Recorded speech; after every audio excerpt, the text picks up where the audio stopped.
Welcome to the View magazine's Rebel Justice podcast. This week, we had the privilege to interview Pauline McCabe, who has worked with the justice system for more than 2 decades. In her many and varied roles across the globe, she's investigated thousands of prisoner complaints, serious incidents, and deaths in custody. Pauline has worked as part of the Northern Ireland Policing Board as prisoner ombudsman, and most recently as an international criminal justice development advisor. She's also an honorary professor of the University of Ulster, where her specialist subjects are youth justice, women in the criminal justice system, and deaths in detention. In April this year, Pauline was appointed as a member of the Independent Advisory Panel on Deaths in Custody, the IAPDC, which provides expert independent advice. Pauline, thank you so much for joining us today. Thank you very much for inviting me. Well, we're very excited to have you in our podcast. So we're going to start with something quite general. What first got you interested in working with the justice system? Well, when I first started my career, the first 20 years of my career, in fact, were spent working in the private sector. I started my career working for British Leyland. I was the first female industrial relations manager in British Leyland in the 1970s. And actually, it was brilliant training for everything that followed. And I went on to work as a director of human resources in the health service, and then went through lots of different sectors before finally having my own training business. And along the way, I was also working on poverty on projects in Africa related to extreme poverty. And it's probably fair to say that that was the bit of my work that I really enjoyed the most. But I then actually stumbled into criminal justice. So in the late 90s, my husband and I moved to Northern Ireland, where he comes from. In a moment of madness, I agreed to go and live beside the sea in County Down. And it was at the time there was still a conflict in Northern Ireland, and I'd taken 3 young children there, and I found myself wondering what on earth I'd done. And the first Christmas that we were there, we were having a little party at my husband's father's house.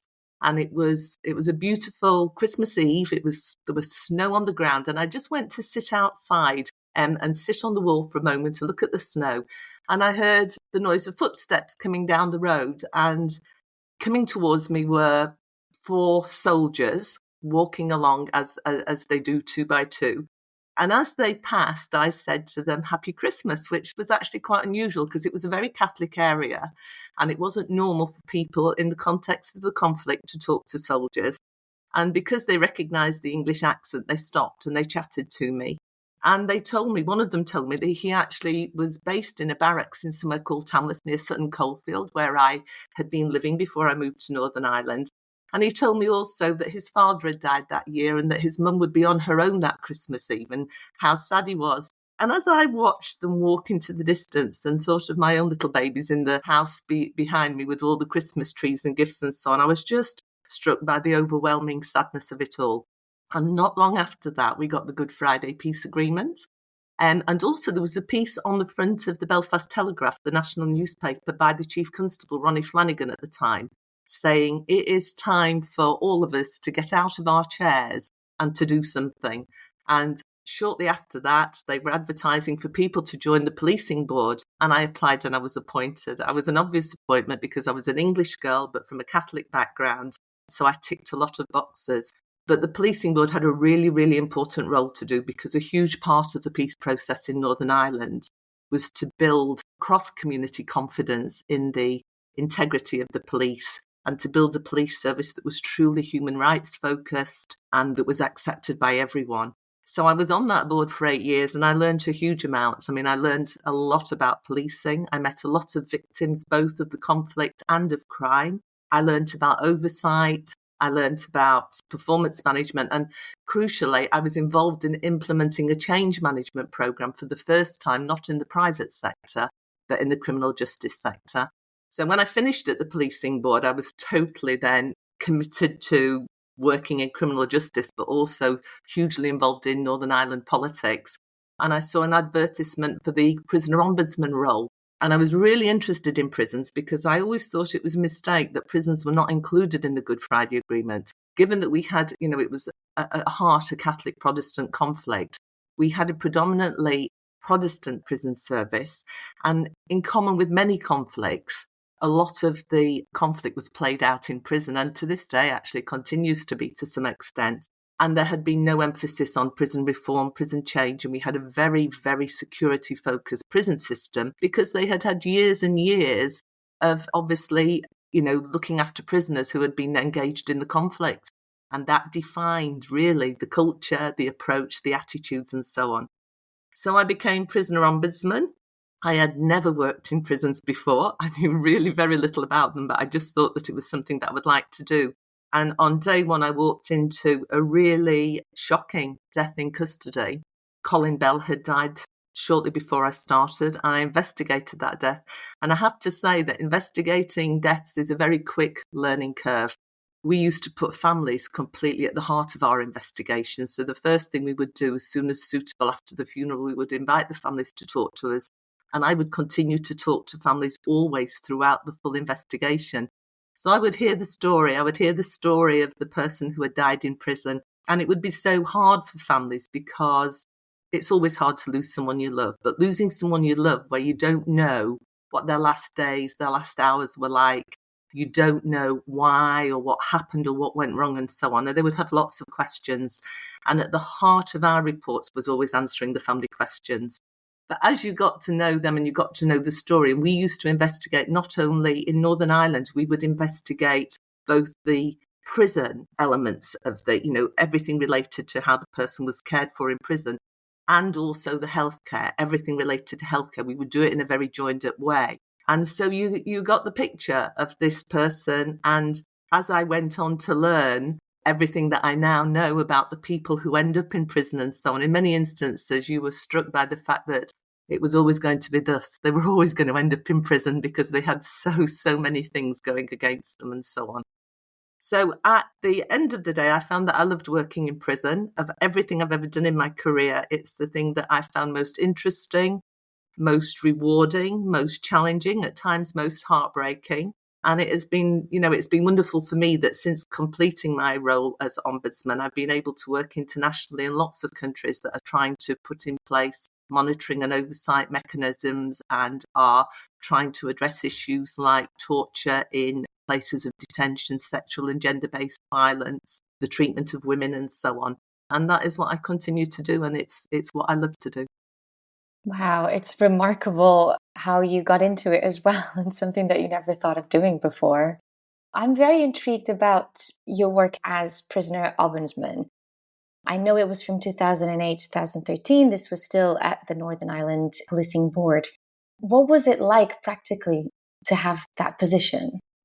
Well, I'd moved into this role after the policing board. And on the day that I arrived, a few weeks beforehand, a young man called Colin Bell had died in Maghaberry prison.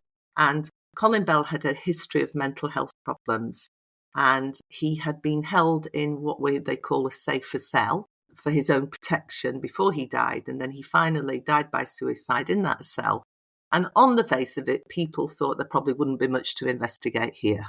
And the reality could not have been more different, because when we actually investigated his death, what we found that before he died, he had been in that safer cell for 6 days, and that during those 6 days, he'd actually left the cell in total for 4 hours. That was pretty much the extent of his human contact. He was on 15-minute checks because that was a requirement of the arrangements that had been put in place to keep him safe. But in fact, those checks amounted to no more than people, looking through the door flap to see he was still alive, basically. And I was able, because there were cameras in that cell, I was able to watch the whole of Colin's 6 days in that cell. I mean, he'd previously done up to 14 days at a time in that cell. And he would spend all day long walking up and down that cell in a little what they called anti-ligature gown. And at times, he was so cold overnight because he didn't have any blankets because of the risk of making ligatures. And he was so cold, he was wrapping his legs in toilet paper. And because I was talking to his mum all the time, I had to tell his mother that her son had been wrapping his legs in toilet paper to keep warm. And on the night that he died, he, during that day, made multiple attempts to die by hanging and held up the material he was going to use that he'd managed to get hold of to the camera multiple times. But unfortunately, the staff who were caring for Colin were in what we called a pod. And there was also a camera in the pod. And The staff, because it was never looked at, had completely forgotten that that camera was in the pod. So we were able to also have a look at the pod and see what was happening when Colin died. And the staff were playing on the computer, smoking, taking it in turns to lie down and sleep on a makeshift bed and not checking the screen. And in actual fact, when Colin finally did die, it was 38 minutes before somebody glanced at the screen and realised that he was lying in his cell, having actually died. So we wrote a report. We made many recommendations, one of which was that the governor and deputy governor should be removed from post.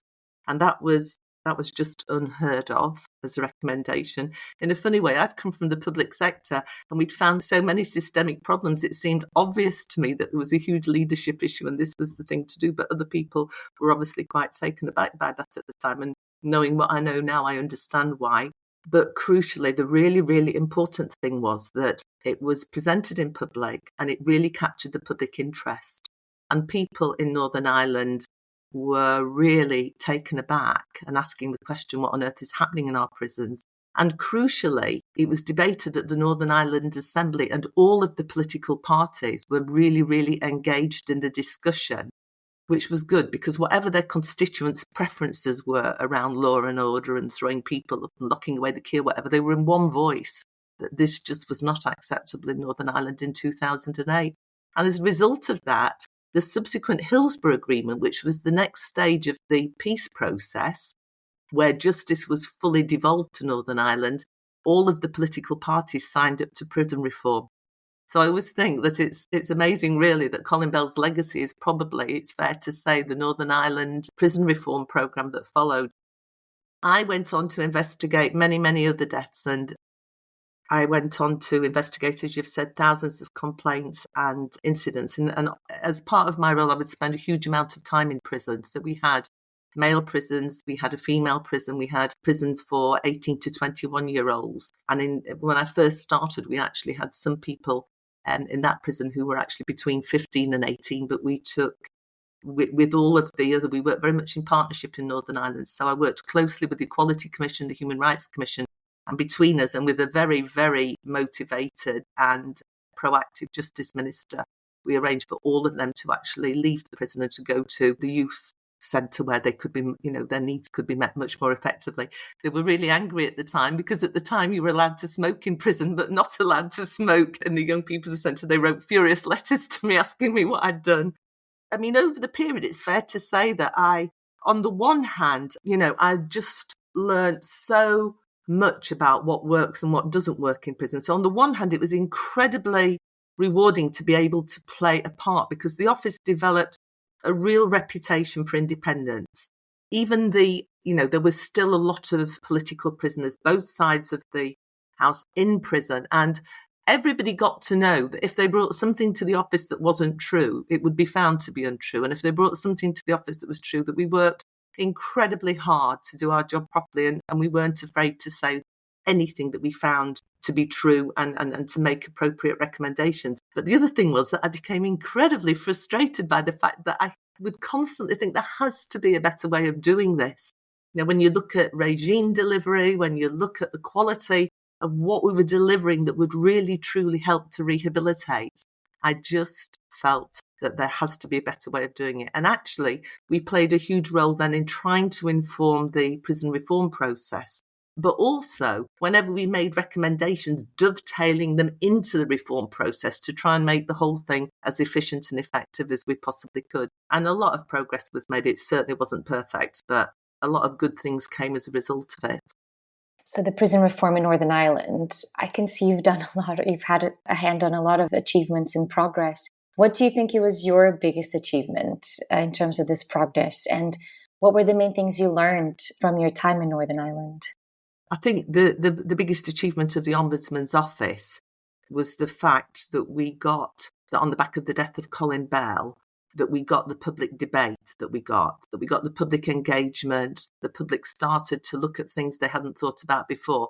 And crucially, the fact that it was debated in Parliament and that we had political parties on every side. I don't think it happens too often that everybody is joining up to say we actually have to do something about this, it's not right. So that was probably one of the biggest achievements in the Northern Ireland context. I mean, what I learned from it, probably the biggest thing I learned from it actually goes back to the policing board.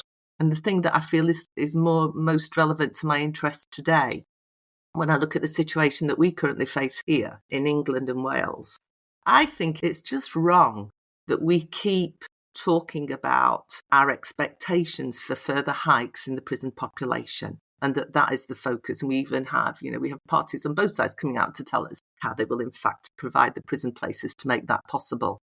Well, I think that the focus should be on how we are actually going to reduce the number of people in prison. I mean, if we look at the fact that we have 141 people per 100,000 in prison, compared as a matter of interest with Northern Ireland, who have 97 now, France 105, Germany 67, I think, Norway 57, then it makes human and financial sense that what we should really be focusing all our efforts on is how we get the prison population down.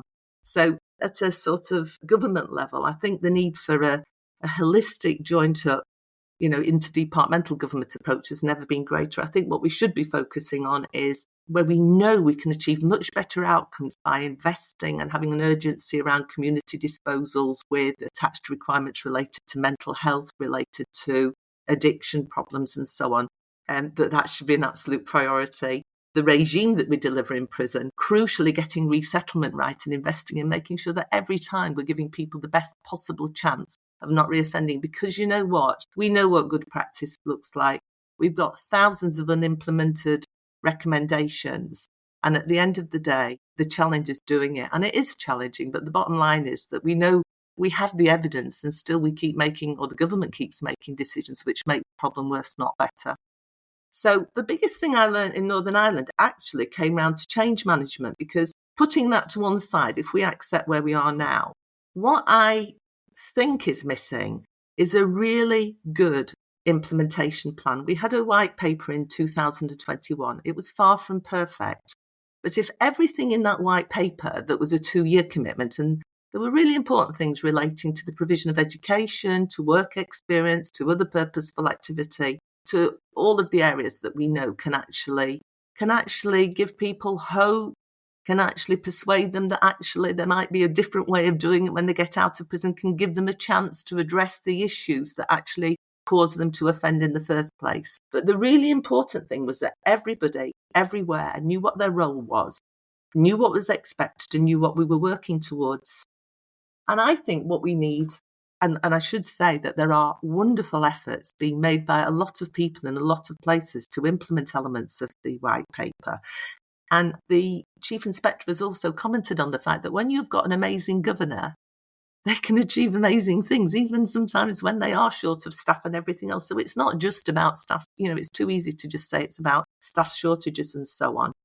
But at the end of the day, we need a clear plan. We need everybody to know. When we talk about more education, what do we mean? When we talk about time out of cell, purposeful activity and so on, prison governors are really clear. We're all really clear about what we're working towards. We know what good looks like. These are the goals, these are the targets, this is what we're going to be measured against, but not because we want to be caught out, but because then everybody knows what they're working towards and what we need to do. I'm not sure that we're doing that as well as we could. The other thing is that we have more than 3,000 people working in headquarter and area functions. And having that kind of plan means that we can make sure that the huge budget and resources that we've got associated with that headquarter activity, that we are directing it in the best possible way to achieve those outcomes that we've all said are what we need to do. So that's where I hope what I've learned over the years, both in the public and private sector, that those are the kind of things I keep going on about, and those are the things that I would like to try and help to make a difference. Thank you, Pauline. Since your incredible work in Northern Ireland, you have worked across the globe as an international criminal justice development advisor in areas as diverse as Europe, Central Asia, and the Middle East. You've been in areas that are known to have harsh conditions for prisoners, such as Central Asia. Was there anything there that shocked you?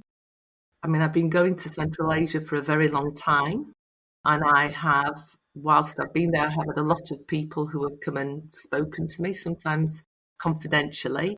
And yes, over the years, I've heard some quite shocking stories, particularly related to torture in pre-trial detention and police facilities. There is a real journey going on in parts of Central Asia.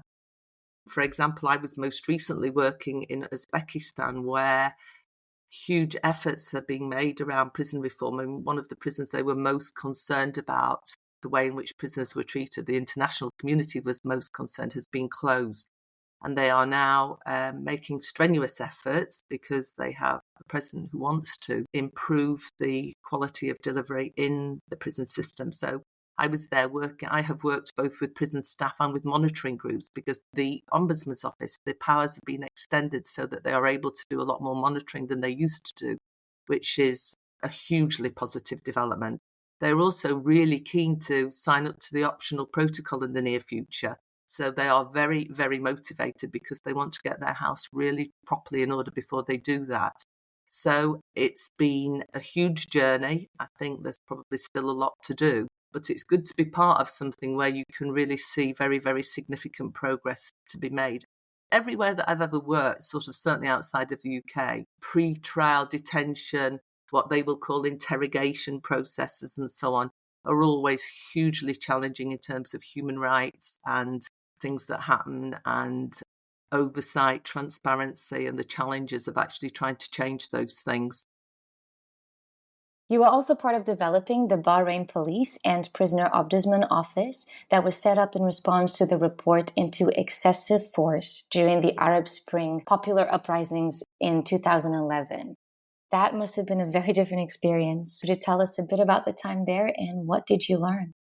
Yeah, I was actually working in Bahrain over many, many years, and I was there from the beginning, which was an interesting experience.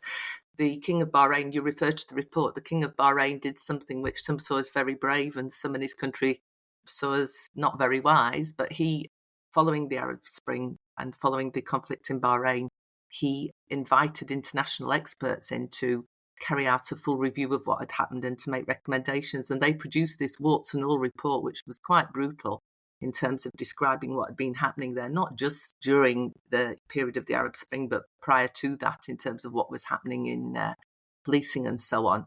And part of the recommendations were that they would set up a prisoner and police ombudsman office. And they appointed someone to do that job. Taking on a job like that in a country in Bahrain at that time is quite a challenging thing to do, but the person who was appointed, who I got to know quite well, had huge integrity, albeit clearly he was working in a very particular political climate. But he'd gone all around the world looking for people who might help him, and he actually ended up in Northern Ireland just as I was coming to the end of my fixed-term appointment. And he sort of saw a lot of commonality. I mean, they'd got a sheer Sunni conflict, they still have, which in many ways, in terms of the challenge for the justice system, had a lot of similarities with the Northern Ireland conflict that I had been involved in. And he looked at the work of our office, looked what we'd done and what we'd achieved, and he asked if we would assist in starting up the office, because there was and still isn't any other office in the Middle East that does what he does. So there wasn't a pool of investigators, outside of policing to recruit. So they really were starting from the very beginning. And the British government initially funded all of the work through the British Embassy. So I actually, over an extended period, basically helped them to recruit the staff, to train the staff, to put in place all the policies and procedures to advise and support and help them in doing that. And that included investigations where there were allegations of torture. It included investigations of all deaths in detention, and it included prisoner complaint investigations. And he built a big team, and he got the office up and running, and over a period of time built significant public confidence in the independence of the office. It was interesting for me because when you have a problem in Northern Ireland, I could, like Colin Bell, I was able to go out and tell everybody. It's probably fair to say that if you're in the Ombudsman in Bahrain and you did that, you probably wouldn't be the Ombudsman tomorrow. However, he did have great integrity. And for me, working in those situations, my rule is always zero tolerance of wrongdoing. Doing nothing is not an option, but always understanding the context in which I'm operating and recognizing that there are different ways of making progress. And sometimes that involves doing an awful lot more behind the scenes than doing it the way that we can do it in this wonderful country of ours where we have an absolute right to speak out without there ever being consequences. And as a result of that, what happened was a prison reform programme, which was really quite spectacular in terms of, from a prison perspective, the actual quality of delivery in prison. And they also moved a lot to use community alternatives and so on, some significant initiatives there, built a really smart new women's prison, and over time made significant progress. I think policing is always challenging in a conflict situation where police are targets. So I think that some of the issues, this is just my opinion, but some of the issues around getting every police officer to behave in the right way every time will always be challenging in those contexts. But it was very interesting and rewarding to be part of that process. Very interesting to have to be creative and think differently about how change can sometimes be achieved. Thank you. Now, moving back closer to home, England, Scotland, and Wales currently have the highest imprisonment rate in Western Europe. Why do you think is our rate higher than other similar countries, and what should we be doing to address the problem? We know the reasons why. We know the kind of things that impact on the number of people in prison. I mean, one is clearly sentencing policy. I mean, it is the case that sentencing, the length of sentences now, they're the longest they've been in a decade. And, a lot of it comes back to politics, doesn't it? If people believe that the message people want to get is that tough on law and order and we will send people to prison to protect the public and so on, then that does impact on things like sentencing policy. But we also have opportunities around community alternatives, which if they were adequately resource funded and available all over the country, that could have a positive impact. We have indeterminate sentences, which were abolished in 2012, but thousands of people still in prison. We have people who, our job at the end of the day is to rehabilitate so that people can get out of prison. We have people on tariffs who were put into prison on a tariff of 2 years, who 10 years later are still in prison, and so on. And then we have a massive remand population, which is really, really troubling. And we know the reasons for it, but it urgently needs to be addressed. So I think all those reasons. But I think it comes back to what I said earlier. Do you talk about the expected hikes in prison population, or do you put all your efforts and energy into saying, actually, it makes complete sense that what we want to do is reduce the prison population, reduce the number per 100,000 going to prison. That's what success really looks like. And then all the decisions we make in all of those areas are driven by that objective. At the moment, that does not appear to be the case. It needs to change. Yes, it's frustrating because we can see solutions, and people like you who have been working on it for so many years can see the solutions. It's just a matter of getting people to listen and implement them, I would imagine. Also, there is a really good financial argument, isn't it? Because if we look at the people who go to prison for less than 12 months, and then we look at the reoffending rates within 1 year, you do have to ask what it's all about, don't you? Yeah. And of course, the more people are in prison, the more they will die in custody. Of course. And the Special Rapporteur report recently made exactly that point. He called it the global tragedy, and the bigger the prison population, the more people will die. And our record in keeping people safe, when you look at the most recent published statistics, where, we had 313 deaths to June 23, which was a 9% increase. And we have a 52% increase in self-harming in the women prison population. Those are not things to be proud of, are they? No, there's also a 25% prison deaths that are suicide, which is a horrifying figure. I was wondering, why do you think the number is so high? And what else could we be doing to address it? How could we maybe improve the prisoners' mental health, physical health, to maybe improve this awful situation? Based on all the complaints that I looked at and all the time I spent in prison and the 29 deaths I investigated, I think that time out of cell and purposeful activity is probably the most important factor of all. And if we look at recent inspectorate reports and we look at the Criminal Justice Inspector's annual report, we can see that many prisons are doing very, very badly in that respect. I mean, we have prisoners, locked up for very, very, very long periods. I mean, recently we had the new head of the IMB talking about young people. She's only been in office a month, and she came out and talked about the fact that we've got young people, Elizabeth Davis I'm talking about, 19 to 23 hours a day they're locked up in cell. I mean, what good can come from that? My experience when I was ombudsman was that if you have people with mental health problems and they are locked up for long stretches, and I don't think anybody would really argue with this, it does no good whatsoever. And I found it to be a factor in many deaths that I looked at. It also impacts the return on investment in mental health services and addiction services and the things that we're trying to get right in prison. The Chief Inspector has talked about the frustration of some of the health services and rehabilitation services that they can't get the people to work with because they're locked up. If you have an addiction problem, I've seen examples where their only ambition is how they're going to get more drugs or how they're going to get other people's prescription medicines and so on. If you've got anger management problems, you get more angry, more frustrated. And if we think that prison is about encouraging people to have responsibility for themselves, providing good role models, giving them the opportunities to do things that can change what will happen when they leave prison, then I think that the absolute antithesis of that is locking people up for 18 to 22 hours a day. I think we need really clear goals around that as well. It's not just, we are doing more education or we have people out for longer. I think it has to be much, much clearer than that, what the expectations are. We know what good practice looks like.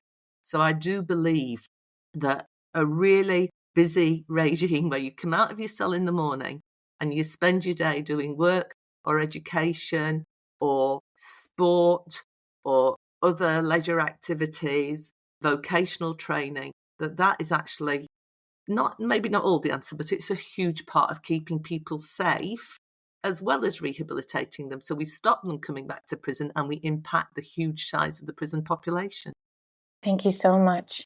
You've recently been appointed as a member of the Independent Advisory Panel on Deaths in Custody, co-sponsored by the UK MOG Home Office and Department of Health. The panel's role is to give expert independent advice to the Ministerial Board on Deaths in Custody. Pauline, you bring a wealth of experience to the panel. You have worked with the justice system, not just across the UK, but globally. How do you feel your work in Northern Ireland and around the world has prepared you for this? And what areas do you hope your expertise and advice can really make a difference? Well, the first thing to say is that I'm really pleased to have been appointed to the panel. I've only just started, so I'm still sort of getting to know my new colleagues and getting to look at the work that the panel has done before and looking at their work plans moving forward. I've been hugely impressed by the expertise and knowledge, experience, commitment of the people on that panel who work tirelessly in this area because they really care. So it will be a real privilege to work with them moving forward. The panel is in a period of transition now because there are several new appointments coming on board. So it's also great getting to know new colleagues who are joining. What is really striking is how people bring such very, very different areas of experience to it. So really my hope is that the contribution I can make, because a huge part of it is advising and supporting the efforts to try and achieve change. Everybody who's doing this kind of wants the best, but it's about how we actually make it happen. So I think the things I've talked about already, which are really around implementation blockages and challenges, I hope that that is one of the areas based on both my private sector experience of change management, but also my policing board experience and to some extent the Northern Ireland Prison Service. I hope very much that those are the kind of things that I can bring to the table and, in terms of influencing work plans moving forward and priorities for things that the panel does. So I'm really looking forward to the next phase. I think it's a great opportunity to be able to contribute to that, and I'll certainly be doing my best. Pauline, thank you so much.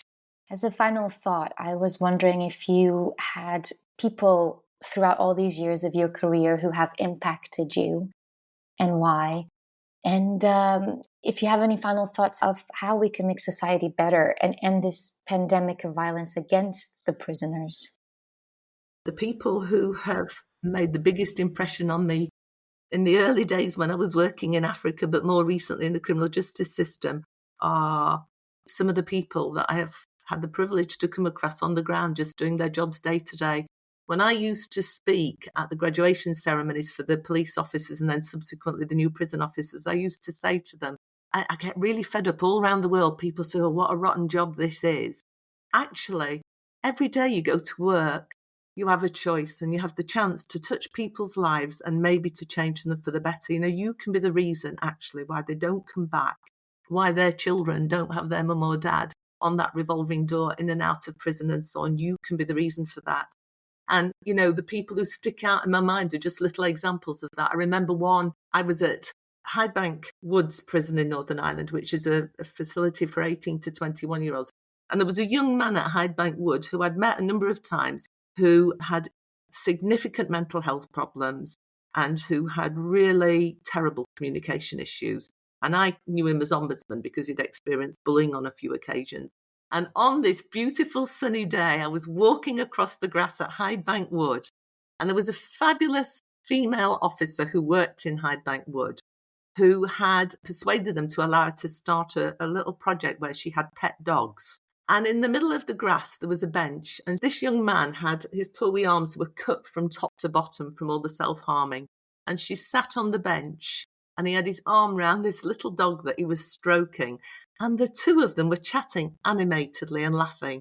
And I had to look twice and think, is that him? Is that really him?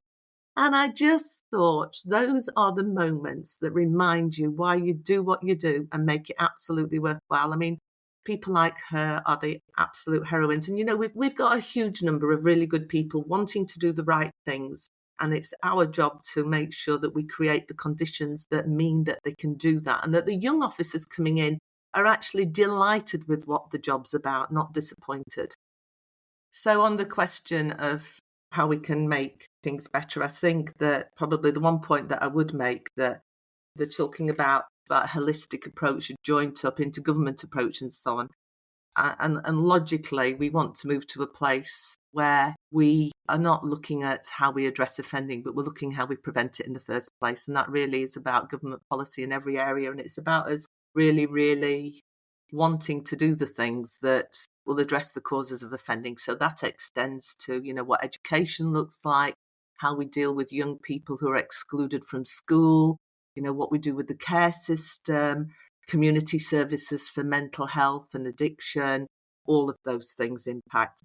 And I suppose, if you want to talk about what we need to do, you can look no further than the great human rights defender Nelson Mandela, who just basically said it's in our hands to make a better world for all of us who live in it. And I think all of those who want to do that, particularly in the criminal justice system and in prison, it's just about sort of hanging on in there, having courage and continuing to do what you believe is right. And this concludes our podcast for today. I hope you learned as much as we did from Pauline about the way the prison system works and the way it could be improved. We are very grateful for this insightful conversation. We at The View oppose all violence against women, and this episode shows that the system requires reform now. Please join theviewmagazine.org.uk and stay in touch via our social media networks. Don't miss our quarterly digital magazine to stay on top of all the latest news and insights from the people at the front line of justice reform.